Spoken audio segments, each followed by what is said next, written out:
Shalom, shalom. Brother Tazadak, hero Israel. It's 1 Corinthians chapter 9 breakdown. Giving all honor and glory to Yahweh by Hashem Yahushai. And also want to give double honors to the elders and apostles of GMS. I'm not affiliated with GMS, but I acknowledge that the truth came out of One West, and GMS are the true teachers to Israel today, which makes up of the so-called Black, Hispanic, Native Americans. And you got to give respect where respect is due, which a lot of these camps they don't acknowledge these things. Now let's get right into it. 1 Corinthians chapter 9 verse 1.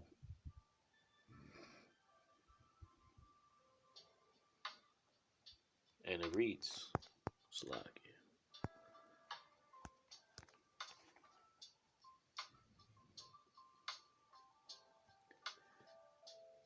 Am I not an apostle? Am I not free? Have I not seen Yahushua HaMashiach, our Lord? Are not you my work in the Lord? Verse 2. If I be not an apostle unto others, yet doubtless I am to you. For the seal of my apostleship are ye in the Lord. So essentially Paul is starting this chapter by asserting his rights in this church, saying of the things that he had been through coming into his ministry,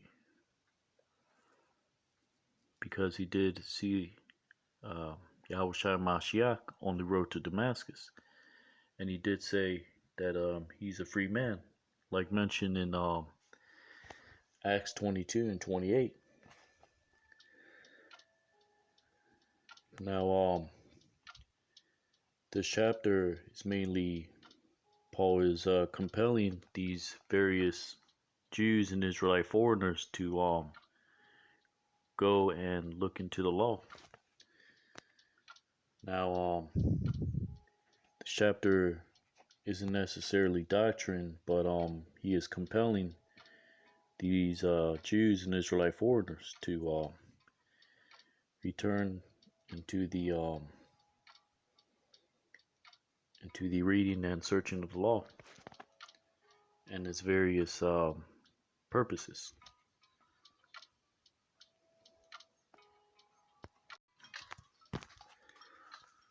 Now let's just read on and continue for time's sake, because again, not all chapters of the epistles, they're not all super deep. This is merely Paul asserting his rights as a minister to these various churches.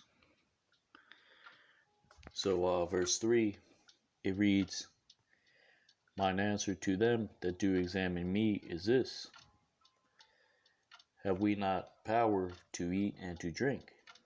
Verse 5, Have we not power to lead about a sister, a wife, as well as other apostles, and as the brethren of the Lord and of Cephas?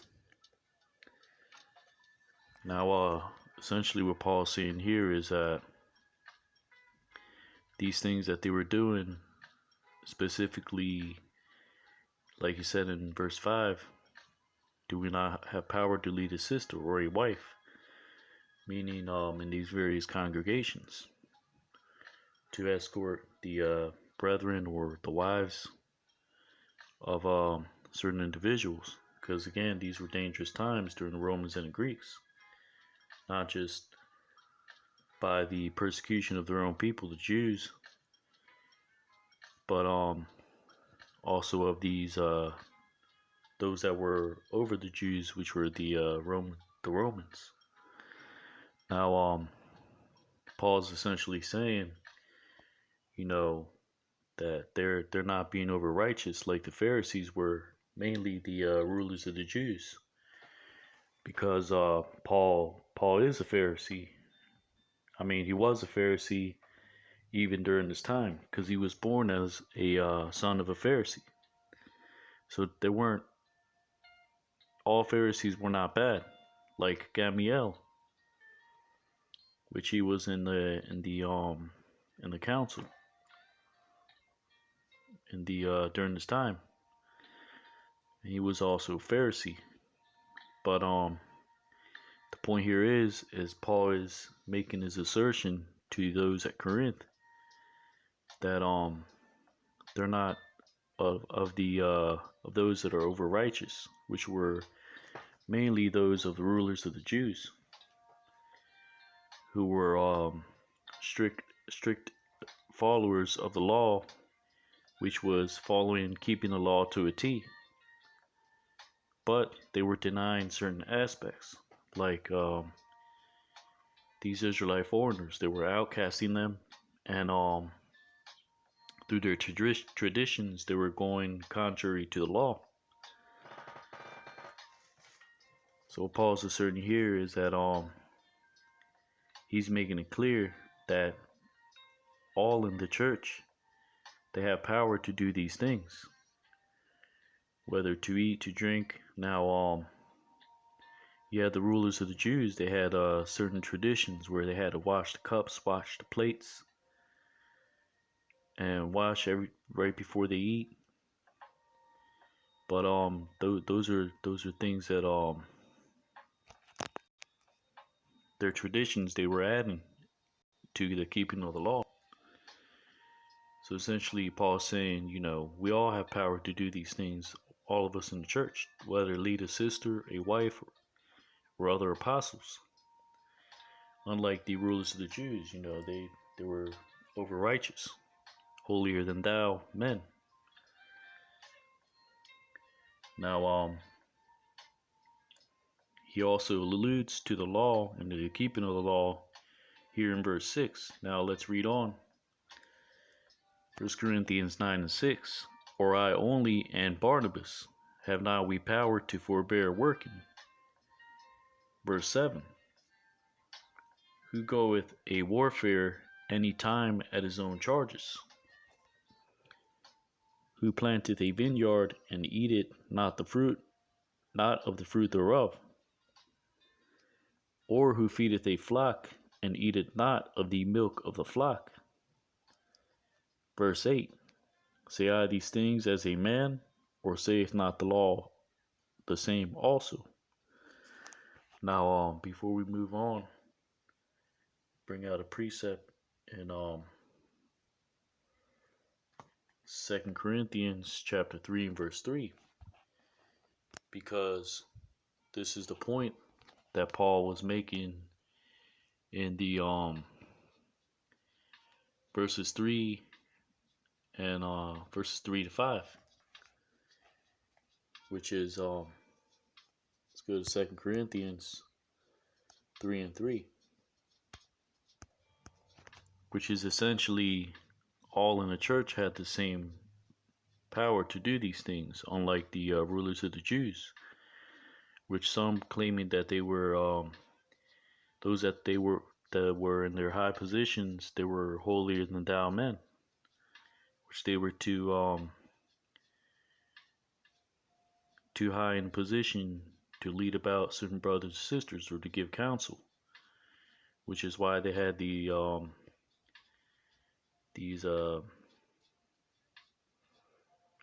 of course you got to have judges set up in every government and councils and so on and so forth. But things like just to create gatherings and lead about brethren, or to command to forbear working.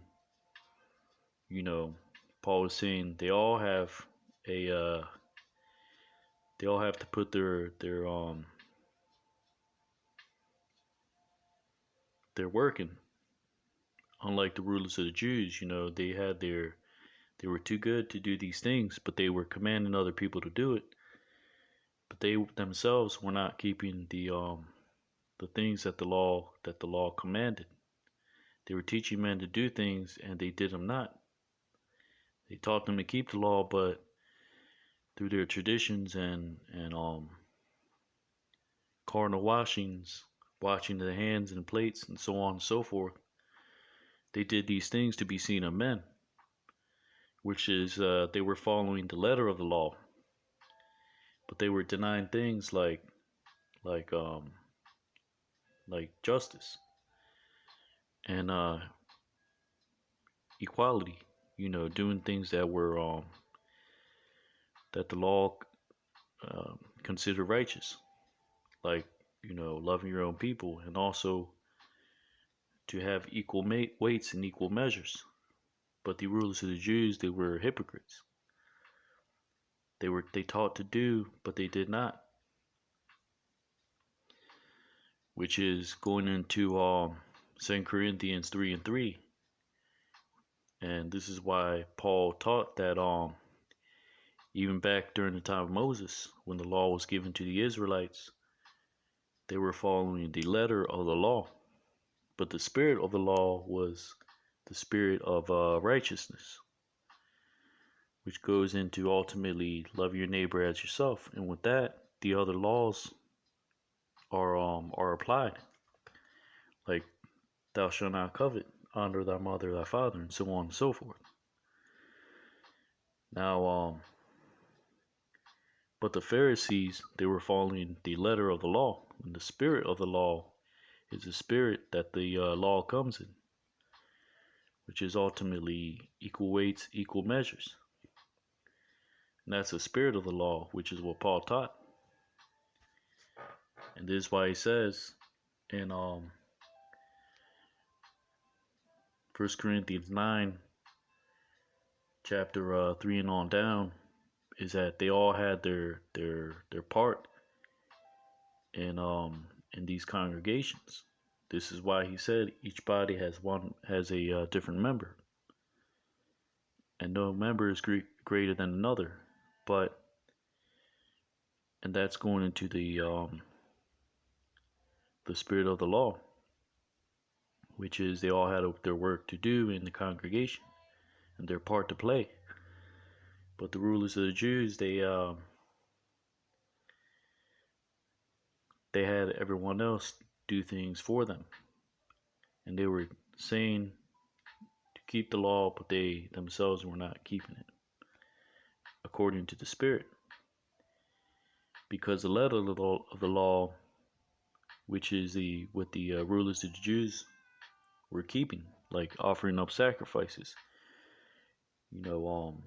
carnal washings, things like offering up oblations. That is the letter of the law. But the spirit of the law was loving your neighbor as yourself, but they did not do that. They were outcasting certain individuals, whether they were these Israelite foreigners, publicans, those who did not agree with their practices. They were excluding them from the synagogues, and so on and so forth. And that's keeping the letter of the law. Like Yahushua said, they say and they do not. And the spirit of the law is to keep the things contained in the law, which was during this time while the temple was still standing, offering up oblations. But the spirit of the law was the things that the whole purpose of giving the law to the nation of Israel, even during the time of Moses, was to create a order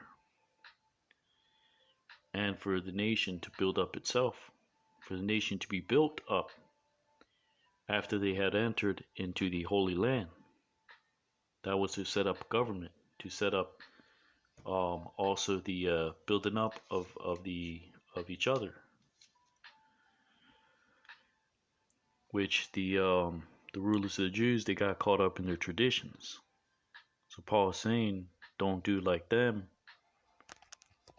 but walk in the spirit of the law. Spirit is, correcting your own people, building them up, and lifting your neighbor up when they are down. which is your neighbor are the your own people, which are your own kindred, those of the same nation as you. Now, 2 Corinthians chapter 3, and we'll start at verse 1. It reads, "Do we begin again to commend ourselves, or need we, as some others, epistles of commendation to you, or letters of commendation from you?" Because this is what the rulers of the Jews, they were so caught up in. And they're addressing each other through these fancy letters and orders and an example. Let's see if I can get that precept in the book of Acts.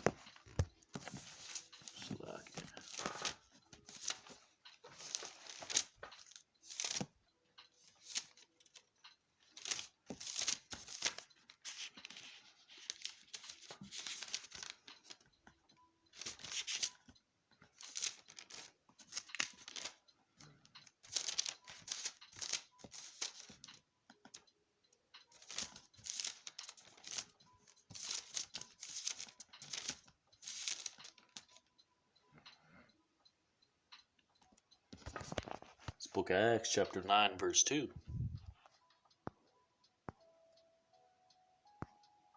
And it reads, start at verse 1.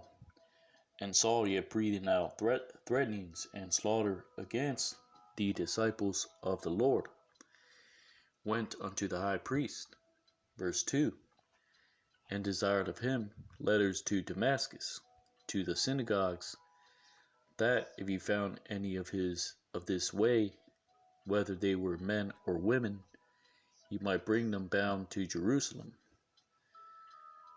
So again, this is what these letters of commendation, these letters of ordinances, and bulletins that these the head of the synagogues and ultimately the rulers of the Jews, and writing letters of commendation to each other, and basically what is it called? I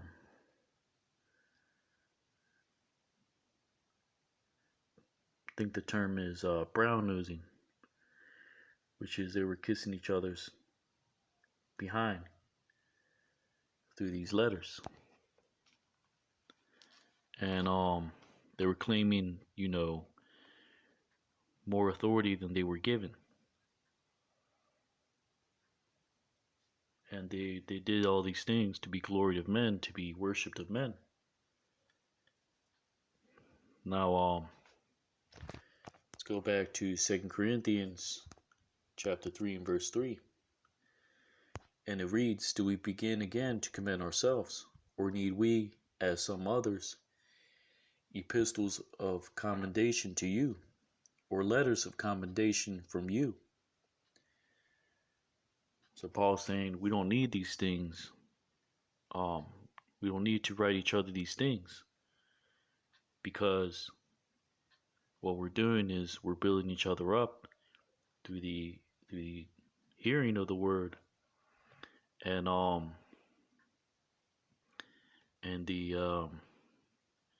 the reading of the word, and the doing of the word, which is the law, statutes, and commandments. This is why Paul constantly in the epistles, he's quoting the law, the prophets, and expounding on doctrine. Not unlike the rulers of the Jews, which they were just sending these letters of commendation to each other to kiss each other's behind, or sending out these orders and bulletins and vain things, which did not build up the people correctly. So Paul's saying that these aren't the things that were necessary to do in writing the epistles, but what was necessary Neither was he asking them to praise him or to man worship. You know, him in these epistles. Neither did he take, all the credit. He gave credit where credit was due, which is why, starting off the video, I gave the you got to give the double honors to the those that came before you, mainly the elders and apostles as GMS, and those that came before them, because the truth came out of one West.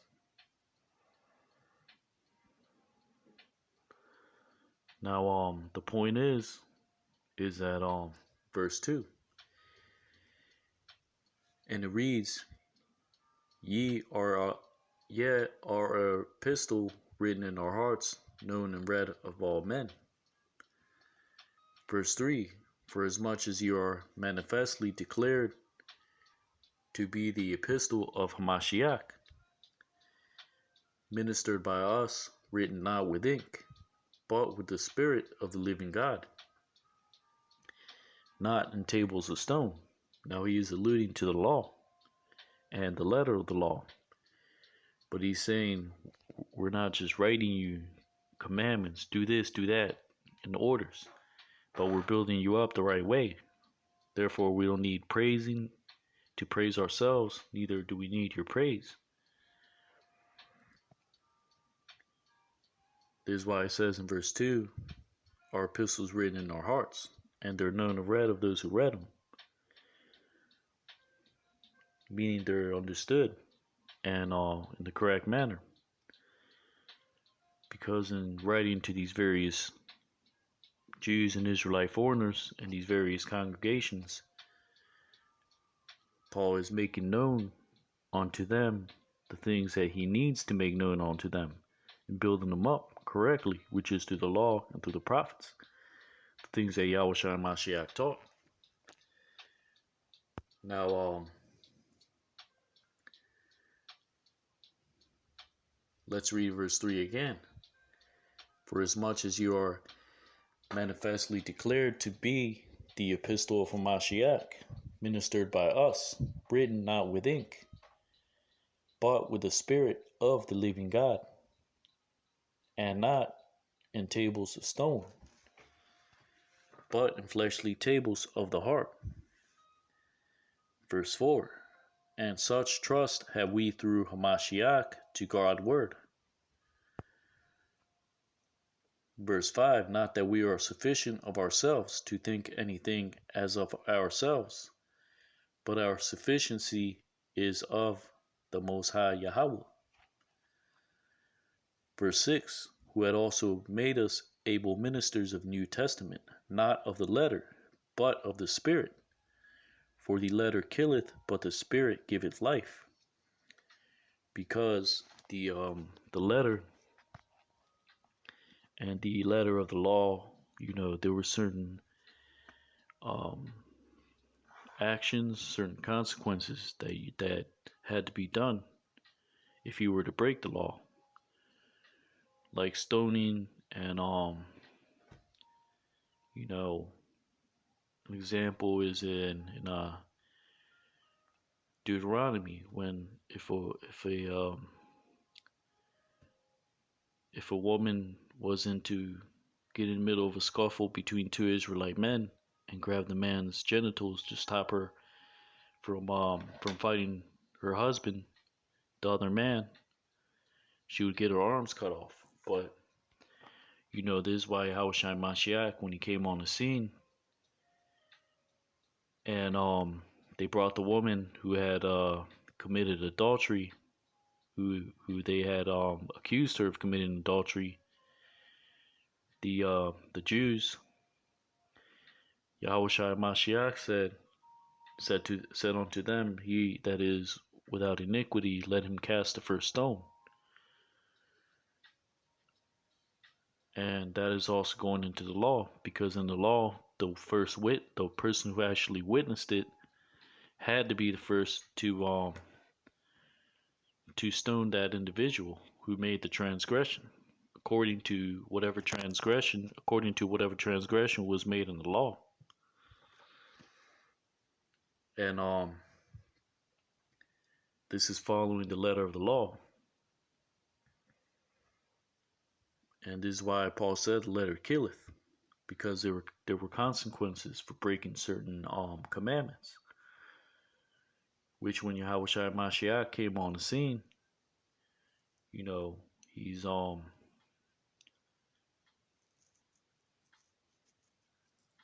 like I read in the previous video. Now, just for time's sake, I'm just gonna quote the precept, but he said the Most High desired mercy, not sacrifice, and the knowledge of God more than burnt offerings. But the point here is that Paul is letting these those at the Church of Corinth know what the letter of the law is and what the spirit of the law is. And it reads, verse 6, who also have made us able ministers of the New Testament, not of the letter, but of the Spirit. For the letter killeth, but the Spirit giveth life. So ultimately the Spirit is what gives life, not the letter of the law, which is, things like purifying yourself, or if you are unclean, you wash and you wait till sundown, and then you're clean again. Those are things, works of the letter of the law. And this is what the rulers of the Jews, they thought they were justified in doing the works of the law. But ultimately, the spirit of the law, the whole purpose of the law was to build up your own people, to show mercy, and also to love your own people.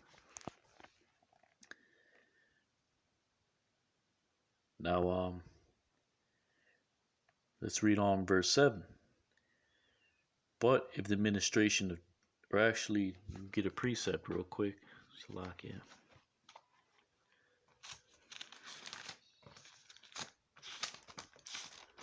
Now, this is a Salakia.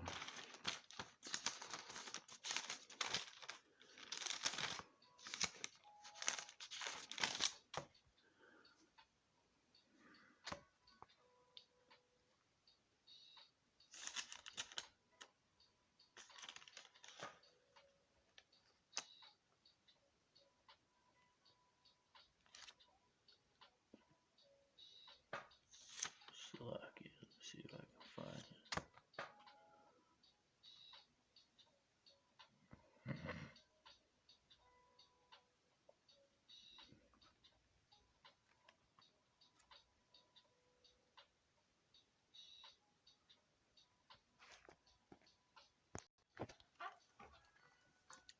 This is Book of Colossians, chapter 2, and verse 14.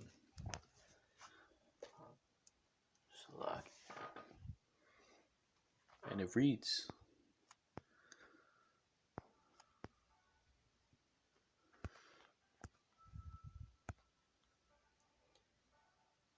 blotting out the handwriting of ordinances that was against us, which was contrary to us, took it out of the way, nailing it to his cross. Now, we'll start actually at verse 13. And you being dead in your sins and the uncircumcision of your flesh, hath he quickened together with him, having forgiven you all trespasses. Now, like I read in verse 14, the handwriting of ordinances, those were the things that were the ordinances written in the law, which is going into the letter of the law. Meaning, there were certain things in the law that if you were to break, there was a consequence, whether it be death or things like you would have to get chastened with the scourge. get 39 lashes. But the point here is that that's going into the letter of the law. And the rulers of the Jews, they trusted in the letter of the law more than the spirit of the law, which is the spirit that the law comes in is in the spirit of righteousness, meaning there are things that to keep a nation whole and complete and undefiled, there are certain things that you had to keep in the law, like not bowing down to idols, worshiping the host of heaven, making graven images unto yourself, because ultimately that would lead others astray. And there was things that you had to do in the law, like if you see your brother in a low position, you or in a poor state, you would lift them up, and that's going into loving your neighbor as yourself and various other commandments. And that's ultimately the whole purpose of the law. The purpose of the law was not to offer up sacrifice and just to wash plates and and doing the things that the rulers of the Jews were doing. They thought they were justified in just keeping the letter of the law when they were denying the spirit of the law, which was the whole point of the law, which was to keep a nation intact, united, unified, and to keep the nation undefiled from certain things that the law commanded you to abstain from. And ultimately, whether it was the dietary law, the civil law, these were all things that that was to keep a nation in order, which is the whole purpose of the law, and that's the spirit of the law. Now, let's go back to 2 Corinthians chapter 3 and verse 3.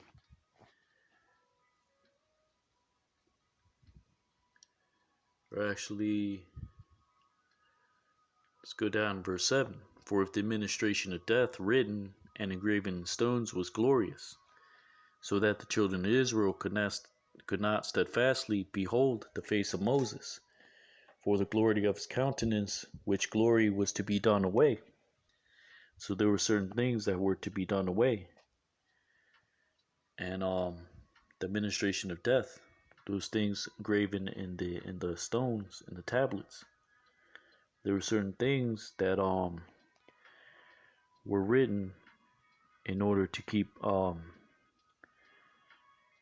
the nation of Israel from going astray during these times.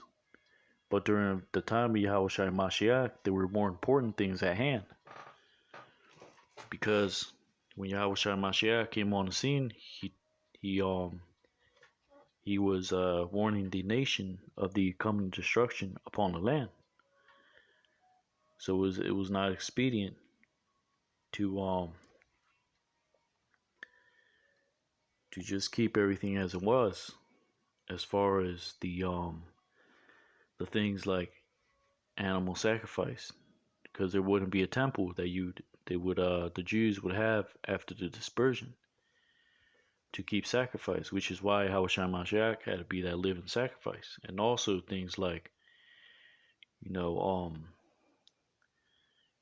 he had to be that propitiation for sin, meaning he was an atonement to justify the nation of Israel for certain things that the law would actually condemn you to death. And he took these things and purged the nation from these type of consequences, which was what I read in Colossians 2 and 14. And that's also going in here into 2 Corinthians 3 and 7.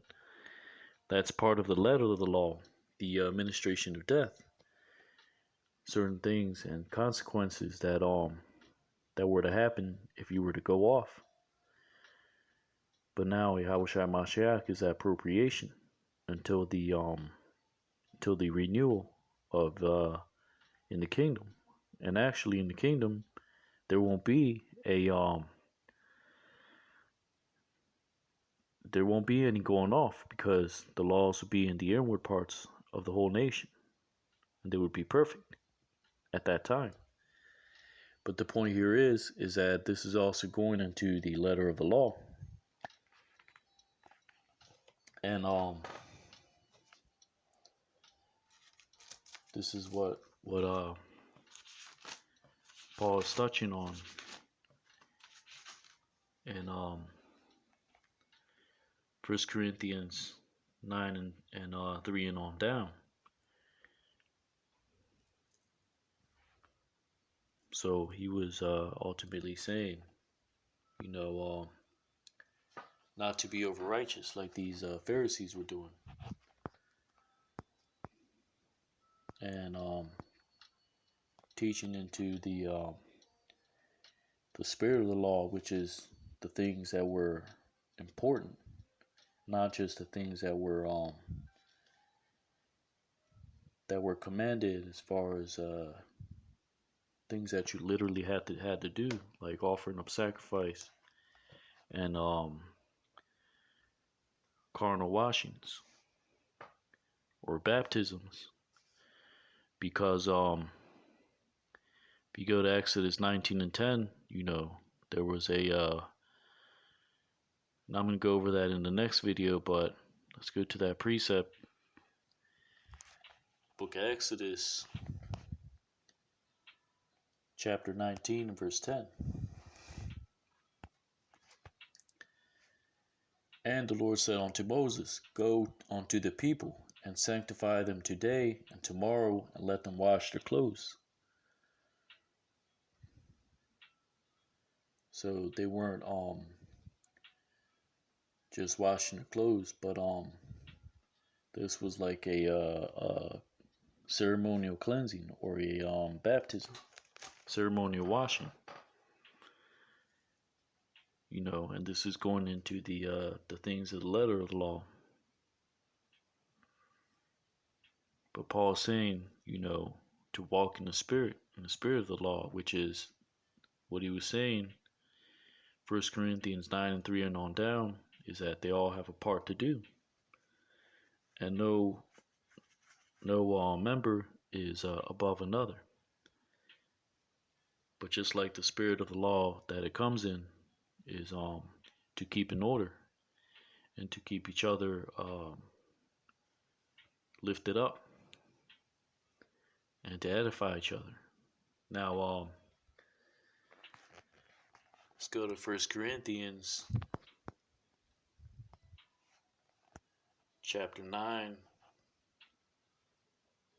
and verse 6. Or I only and Barnabas, have not we power to forbear working? So he's saying not just me and Barnabas, it's not just us that have the power to cause the congregation, and this is going into keeping the Sabbath, to forbear working. It's not just him and Barnabas that have that authority. He's saying they all have that authority because they all have a part and not for suffering sin upon each other, like it says in the law. And Leviticus 19, I believe it's verse 6. Salakia.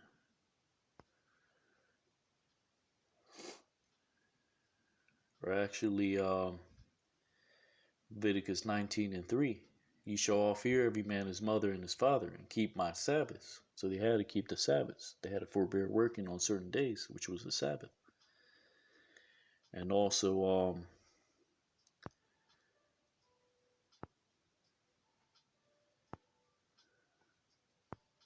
let's go down,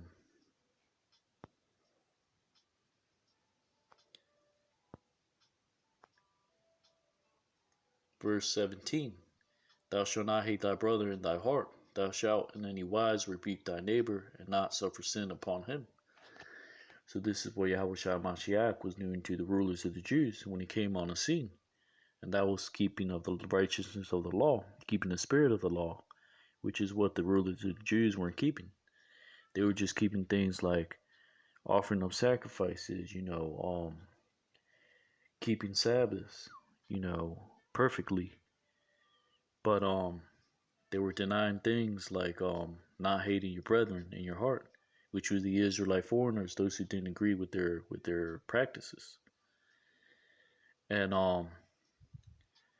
this is why it says in verse 17, "Thou shalt in any wise rebuke thy neighbor and not suffer sin upon him," because Paul is saying, 1 Corinthians 9:3 and on down, mainly verse 6, that not only he and Barnabas, you know, they don't have power.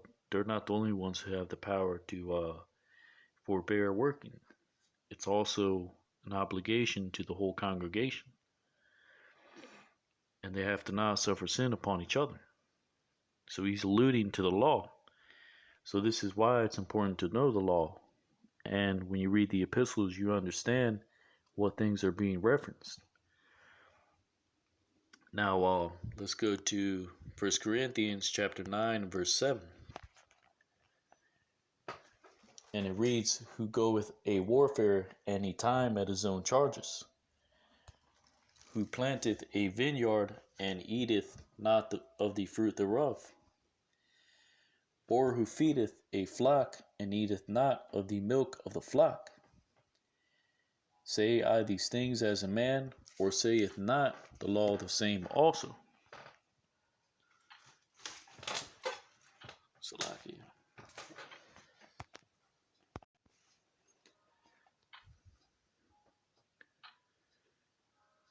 Verse 9, "For it is written in the law of Moses, Thou shalt not muzzle the mouth of the ox that treadeth out the corn. Doth God take care for oxen?" So what he is referencing here is Deuteronomy 25:4. Now let's go to Deuteronomy 25:4. This book of Deuteronomy chapter 25 and verse 4. Salakia, "Thou shalt not muzzle the ox when he treadeth out the corn." So now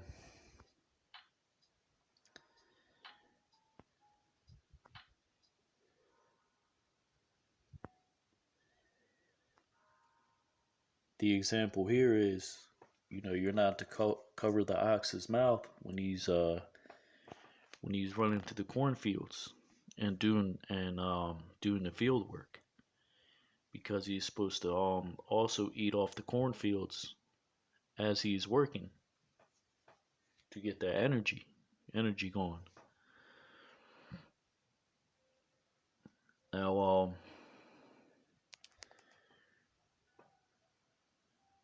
so Paul is making a point here out of the law to make his point, which is ultimately to teach the point of this law, and him making his point to the congregation at the same time. So as you can see, he's referencing the law, teaching the law, and compelling mainly these Israelite foreigners in these congregations to look into the law,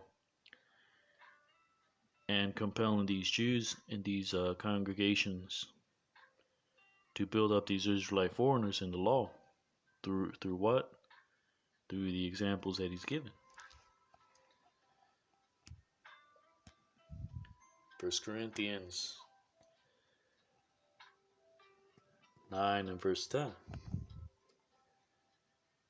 "Or saith he altogether for our sakes? For our sakes, no doubt, this is written," which is what he referenced Deuteronomy 25:4.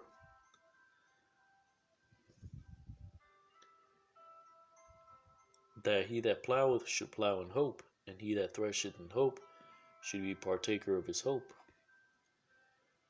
So ultimately, he's using his example, saying, one that plows is one that's plowing. For example, he's using a shovel, and he that's threshing is he that's reaping. The one that plows sows, and there's another one that reaps. So they're all doing a part. which is why again this chapter isn't too deep, but the point here is in chapter 3 and on down, he's saying, they all have their part to do, and it's all an equal part that they must do and work on to build each other up.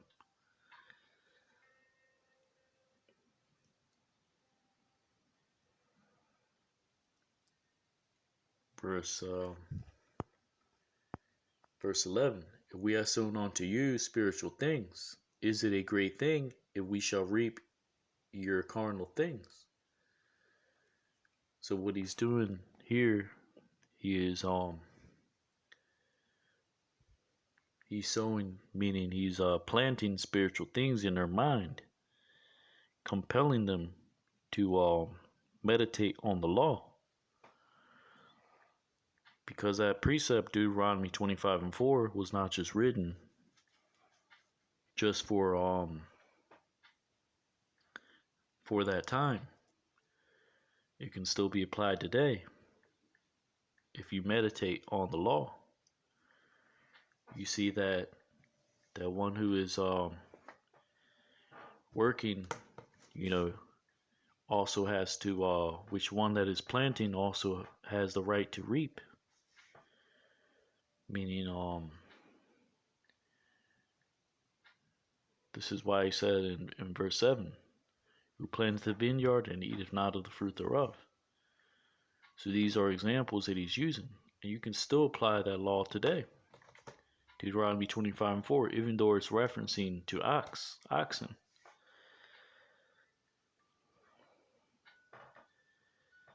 Now,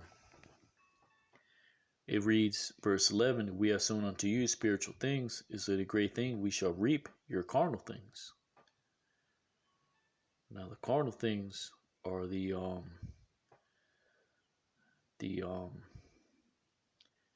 he's saying, is it a great thing we shall reap your carnal things? Now, them, what Paul's referencing, when you reap something is you're taking the benefits of those things. Now, the benefits that he's mentioning here is what he's instructing them in verse 3 and on down.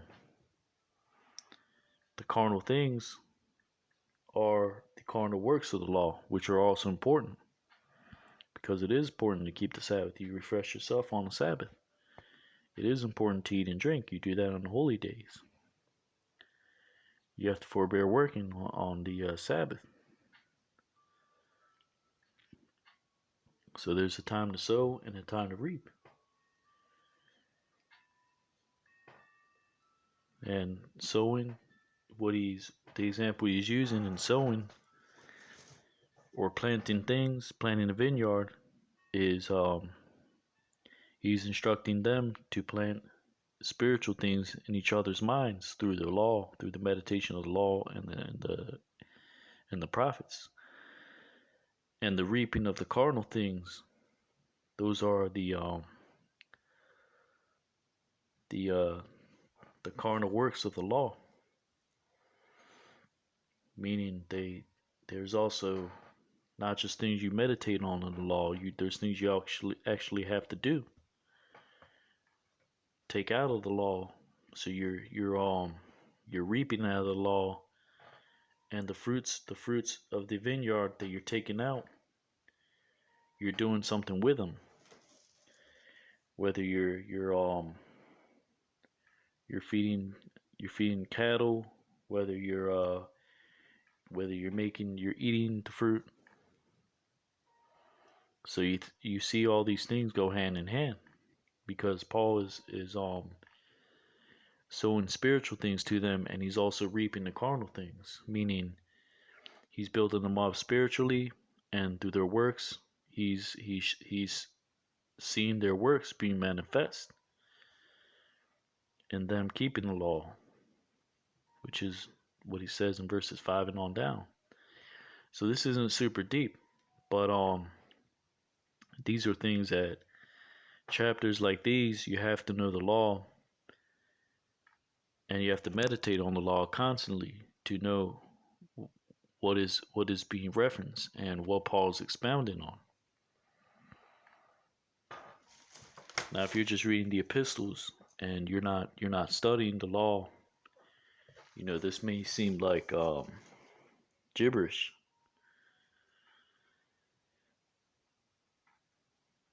Now, let's go to verse 12.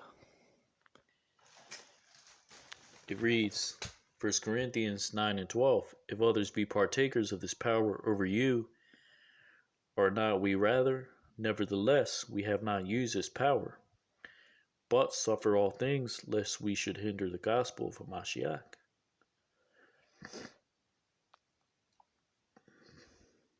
Verse 13, do ye not know that they which minister about holy things live of the things of the temple, and they which wait at the altar are partakers of the altar? So essentially what Paul was saying in the previous verse,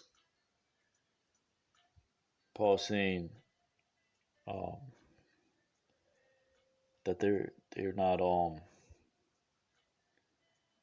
not claiming authority over them, but they're just doing what they are commanded. Neither are they claiming authority, nor are they're not slandering or claiming authority over other apostles or workers of the gospel, because again, they're doing their part, just like one that sows, one that reaps. This is why he says, if others be partaker of this power over you, meaning those other ministers, those other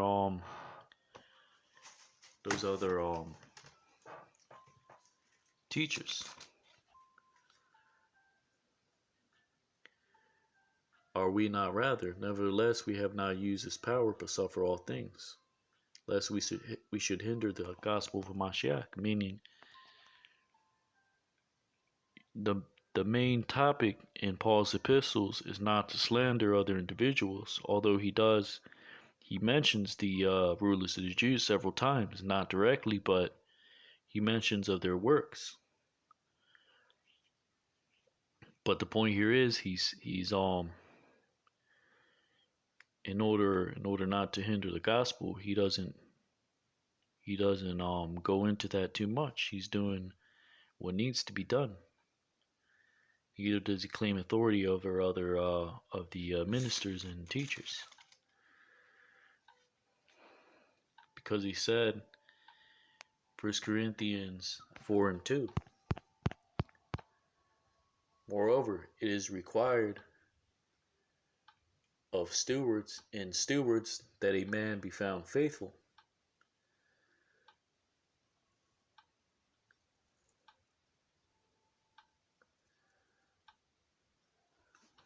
Now, see if we can get the definition for stewards.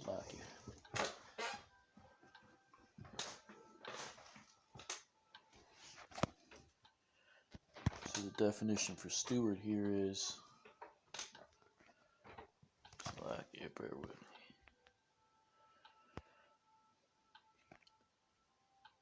Steward, a person who looks after the passengers on a ship, aircraft, or train and brings them meals. Or definition number 2, a person responsible for supplies of food to a college, club, or other institution. Verb of an official, supervise arrangements or keep order at a large public event. Manage or look after another's property. Because ultimately, these various Jews and Israelite foreigners, were being looked after by these ministers and teachers, mainly through Paul's ministry, because ultimately those were the sheep of Yahweh Bashim Yahushai. Now,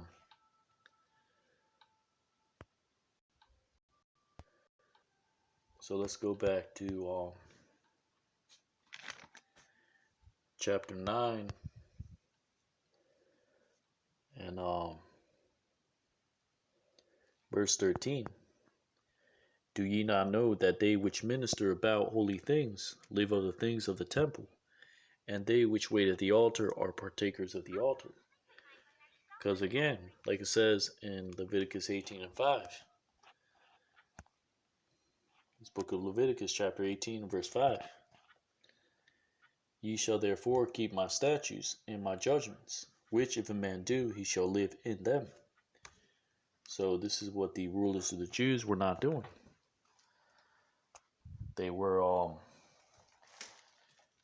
keeping the statutes and judgments. They were teaching them, but it says here, if a man do, he shall live in them. Now,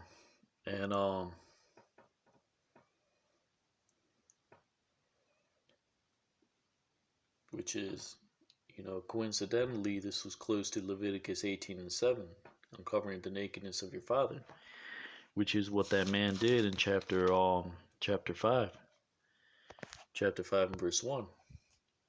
So, it's not far-fetched that Paul's bringing up these alluding to these precepts in the law, so that they may see that this man in chapter 5 who took his father's wife, was going off, and he wasn't living in the judgments and the partaking of the things of the altar. Neither was he keeping the judgments and statutes and the commandments.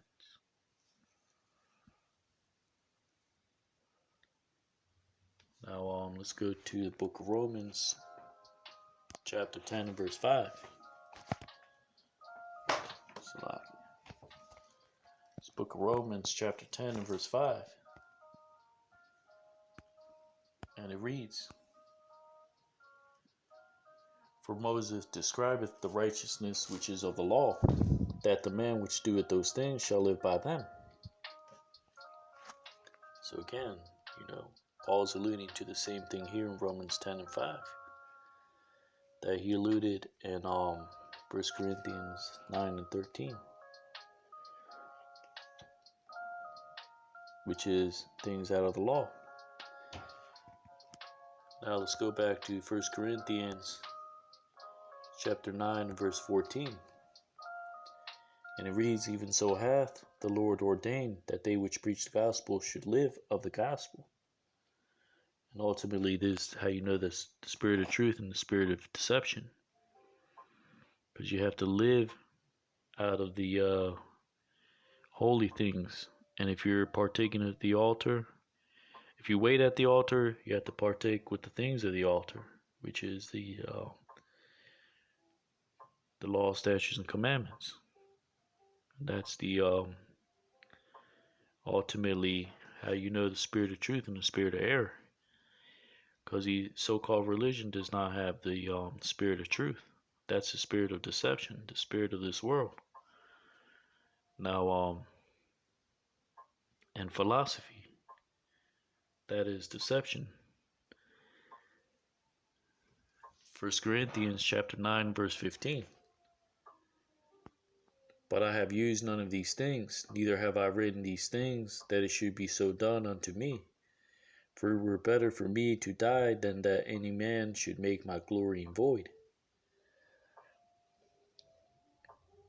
Now,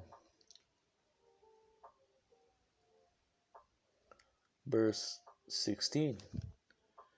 For though I preach the gospel, I have nothing to glory of, for necessity is laid upon me. Yea, woe is unto me if I preach not the gospel.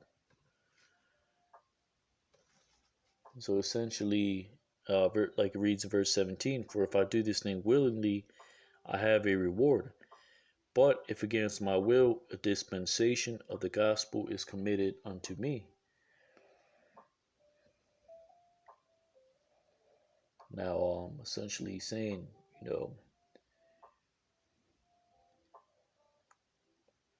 of course, he's doing it for a reward, but he also has no choice because he was the Most High chose him to minister to these various Jews and Israelite foreigners. So so he was doing it not for the glory, but because he was compelled to unite these various Jews and Israelite foreigners in these various churches. Verse 18, what is my reward then? Verily that when I preach the gospel, I may make the gospel of Hamashiach without charge, that I abuse not my power in the gospel. So this is exactly what he was alluding in chapter Slakia in verse 13. They which minister of the holy things live of the things of the temple. Meaning, if he's teaching these things, he is also doing those same things and instructing them. Unlike the rulers of the Jews, they were saying, but they weren't doing. They were teaching, but they weren't keeping the law themselves.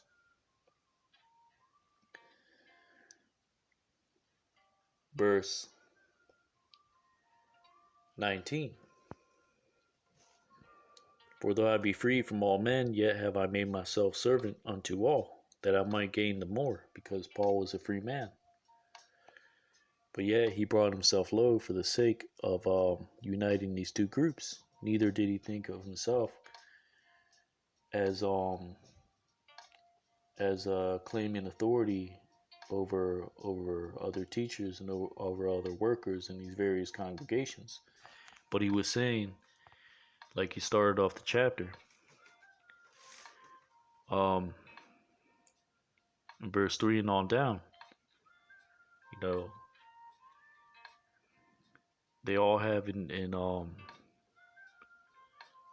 their they all have their own part to do in these various congregations. So again, this chapter isn't too deep. He's just going into the what is he was instructing to those at Corinth during this time, and giving examples out the law and teaching them through examples, and also teaching them that they have to live the things that they're teaching. And what verse is that?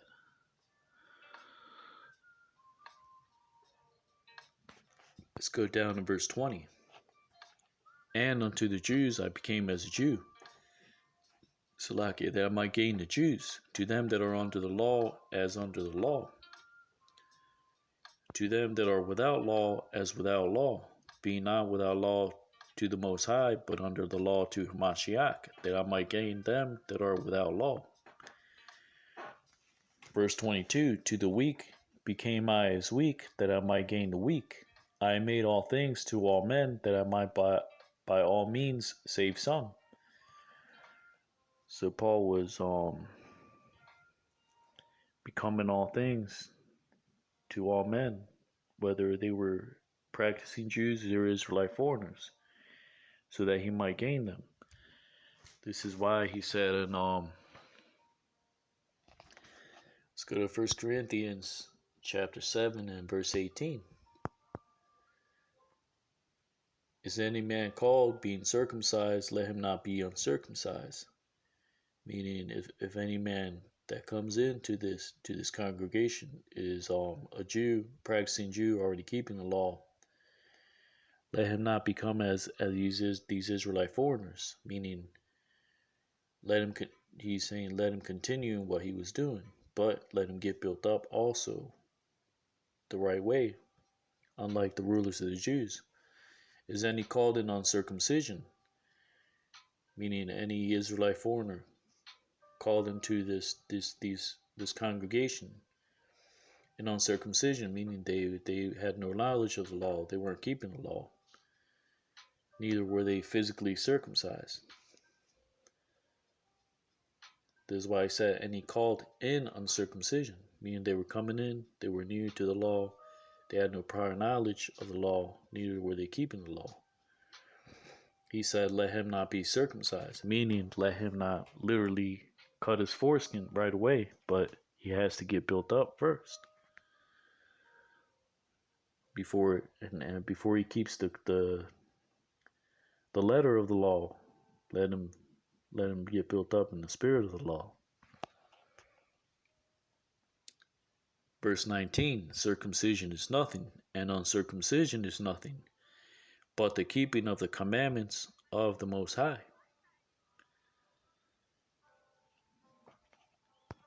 So this is why he said in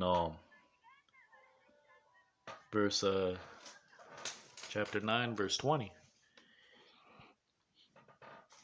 and 21, to them that were without the law, he became as to those without the law, and those that were under the law, he became as one that was under the law with them. So he was meeting them on their level and building them up, whether they were already keeping the law, whether they were in circumcision, meaning they were practicing Jews, or they were coming back into the fold in these various congregations, and they had no prior knowledge of the law, but they were being built up and keeping the law, not just in circumcising themselves immediately and keeping the letter of the law. They were being built up in the doctrine, in the proper what the spirit of the law, what the whole purpose of the law is for. 1 Corinthians chapter 9, verse 22. To the weak became I as weak, that I might gain the weak. I made all things to all men, that I might by all means save some. Verse 23. And this I do for the gospel's sake, that I might be partaker thereof with you. Verse 24. Know ye not that they which run in a race run all, but one receiveth the prize? So run ye that ye may obtain. So he's essentially instructing them, wherever they're at in these various congregations, whether you're a practicing Jew or an Israelite foreigner, meet them there and build them up. So you got to keep in mind, Paul's writing to two different mindsets: the mindset of the practicing Jew and the Israelite foreigner.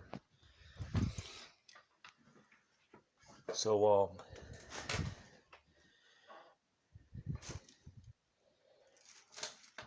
these are his instructions that he's given them. Run that you may obtain. Whether you're meeting a practicing Jew on their level or an Israelite foreigner on their level,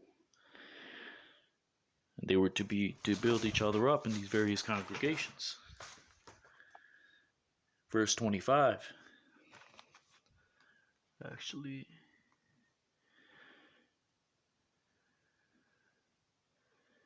let's go to 1 Corinthians chapter 8, verse 13.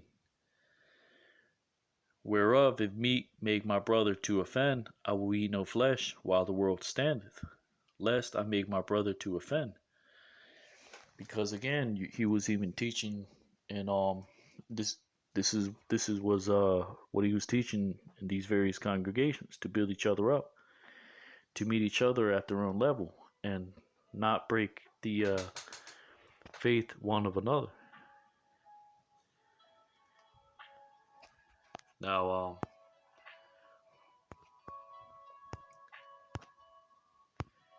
see if I can get that precept.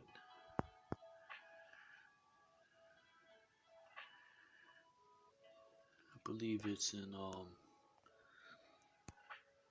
Romans 14. This book of Romans chapter 14 and verse 2. For one believeth that he may eat all things, another who is weak eateth herbs. Because there is a contention that pre-flood,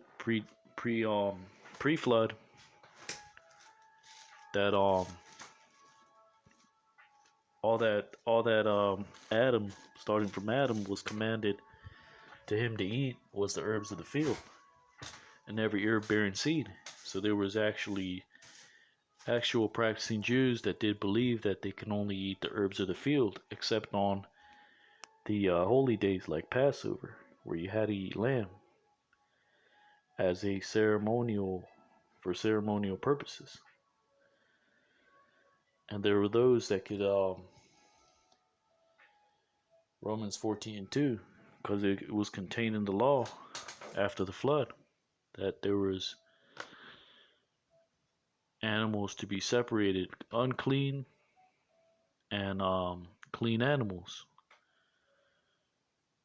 And that's when, after that time, it was commanded that to pour out the blood out of all flesh and not eat the blood.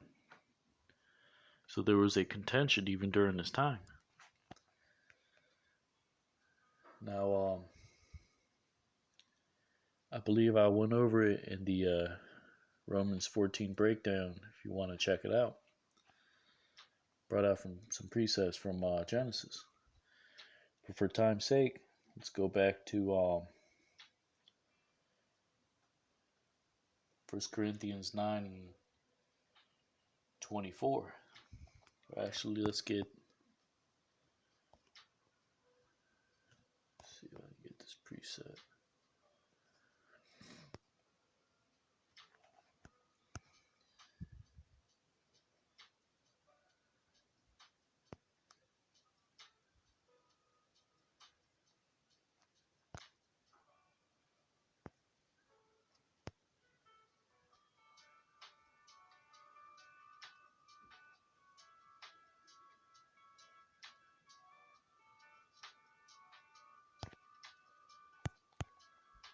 Actually, let's just go back. Try to close out this video, not to make it too long. 1 Corinthians chapter 9, verse 24, and it reads,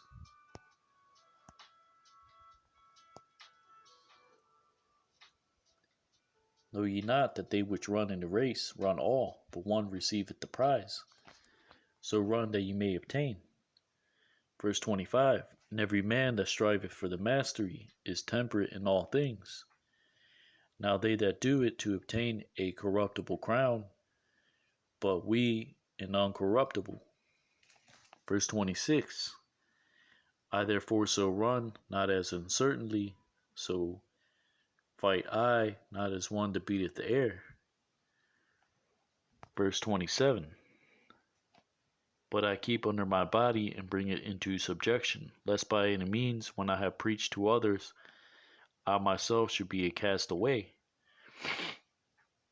So he was teaching these various Jews and Israelite foreigners in these congregations, starting the Church of Corinth, that they all have a part to do, and to live of the things that they are teaching, lest they should be considered a castaway or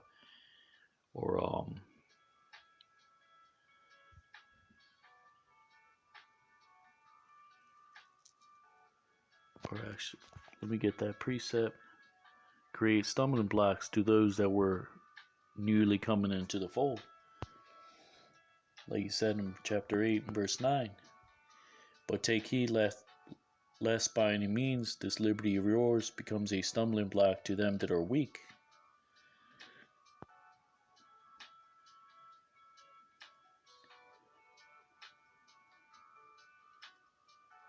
So the whole point was in chapter 9, he started off, letting them know that they all had a part to do, and giving them examples out of the law of one sowing and one reaping.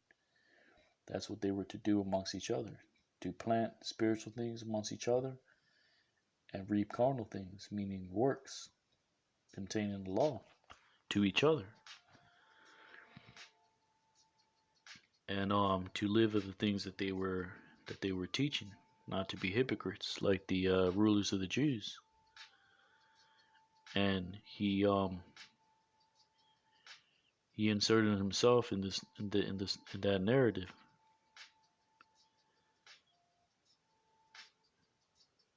Starting at verse 14 and on down.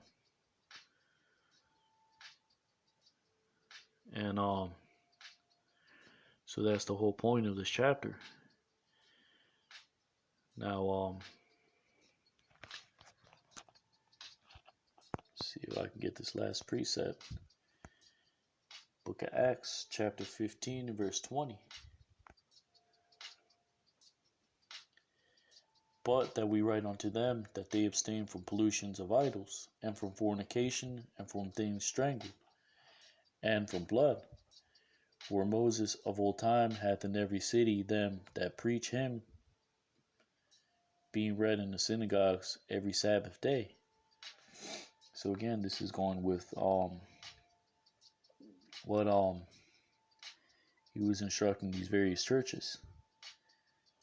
And he was saying in 1 Corinthians 9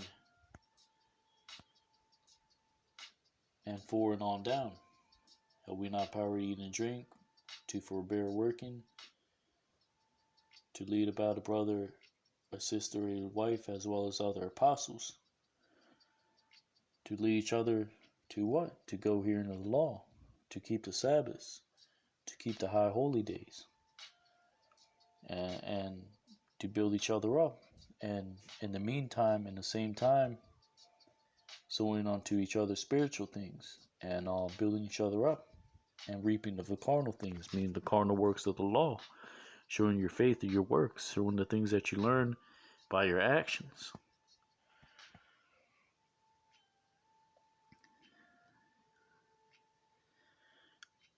So, 1 Corinthians chapter 9 breakdown. Hear, O Israel, giving all honor and glory to Yahweh Ba'ashem Yahushai, and giving double honors to the apostles and elders of GMS, who are teaching the truth, and being the proper example to the nation of Israel. And Kwame Asharala, Shalom.